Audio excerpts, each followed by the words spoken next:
birthday. You got a few laughs. But I've been looking at the polls. Now, when you became leader in November 2024, the Conservatives were polling 22%. It's now around 17%. I mean, it's not even flatlining. It's worse than that. And if you compare it to maybe the worst days of Ian Duncan Smith, who was seen as a catastrophe as leader, the lowest he got to was 27%. What has gone wrong? So we're in a different era. The era of two-party politics, where two parties more or less split 100% of the vote, has gone. We now have multi-party politics. It's not just the Liberal Democrats, it's the Reform, it's the Greens. There's even a new party on the right called Restore that's coming up. I was in Scotland the other day. They got the SNP and Alba, Plaid Cymru. We're seeing a fragmentation in our political system. So does that mean, frankly... That's harming the established parties as new parties are gaining ground. But something else is going on, and that is that we had a historic defeat just a few years ago.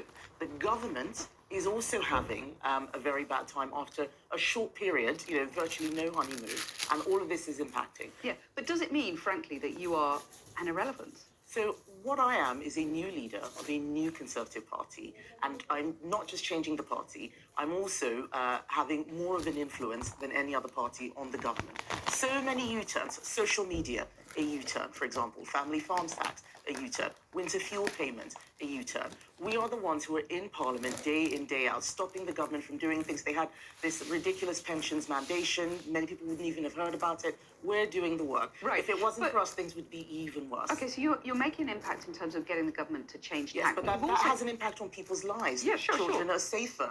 People have more money to heat their homes. We are making a difference. But are you making some of the wrong calls as leader? And is that part of the problem? Because, you tried to drag Keir Starmer in front of the Privileges Committee, and that was a political stunt, wasn't it, that went wrong? I mean, when you compare what he's accused of with what Boris Johnson was accused of, he misled Parliament, he broke the law, he was fined. I mean, the Mandelson saga doesn't compare, does it? The Mandelson saga was a national security risk appointed to our most important diplomatic post. I do believe the Prime Minister misled Parliament. I put the evidence out there. Of course, Labour are going to call it a stunt. That's what they do about everything other opposition parties do and say. But the Prime Minister isn't a liar like Boris Johnson was. But I'm afraid the Prime Minister read out a false statement about what Sir Ollie Robbins had said. It's semantics, well, why are you making all these excuses for him? Well, I gave the Prime Minister a hard time earlier in the week. I don't think that's right. I think that he sacked senior civil servants for doing what he had told them to do. He's destroying people's careers, and I think the worst part of yesterday is that he threatened his MPs with them losing their jobs unless he supported them. Okay, so you do think he's a liar, If he was so sure that he hadn't done anything wrong, then he should have allowed the investigation to exonerate him. Is he a liar like Boris Johnson was? The Prime Minister misled Parliament on multiple occasions, saying there was full due process, claiming that no pressure had been applied whatsoever. Yeah, but you can't call him a liar. You'd call Boris Johnson a liar. So I believe, don't put words in my mouth, Cathy. I believe that the Prime Minister did lie. I can't say that in Parliament. I can say that he misled. But at the end of the day, he appointed a security risk and the best friend of a convicted paedophile. This goes well beyond Epstein now. Best friend might be a bit of a stretch, but well, they called themselves, that's what they referred to each other as. And to a post that was so sensitive, he would have been seeing American intelligence. Right. I think that's wrong. I wanted to read a policy statement to you, and it is this. I now believe there's one big divide in British society, those that work and those that don't. Do you agree with that? I do think that is what is happening now, that we're turning into a divided society where there are some people who can work, who don't work, and a smaller and smaller group of people are having to carry the burden. And do you know who said that?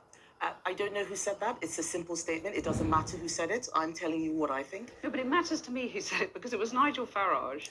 I'm just making the point that, you agree with that statement, and there's quite a lot you agree with the Reform leader about, whether it's defence spending, immigration, European policy, that's another one, welfare. And I just wonder, if you can't beat them, why don't you join them? Why on earth would I do that? They are not really a party of the right. He said just this morning, he was on TV saying that what he really wants, on Radio 4, saying what he really wants to do is increase benefits, but the media and other people are criticising him too much. That's not serious. Nigel Farage will say some things that are correct, some of the time. It's about whether the thing is right or wrong. That's what I'm about. It's not about whether it's left or right. It's about whether it is right or wrong. I do think it is right that too many people are out of work who can work. Every day I'm out and about in the country, people are telling me about people they know who are getting away with not working when they should be working. So if you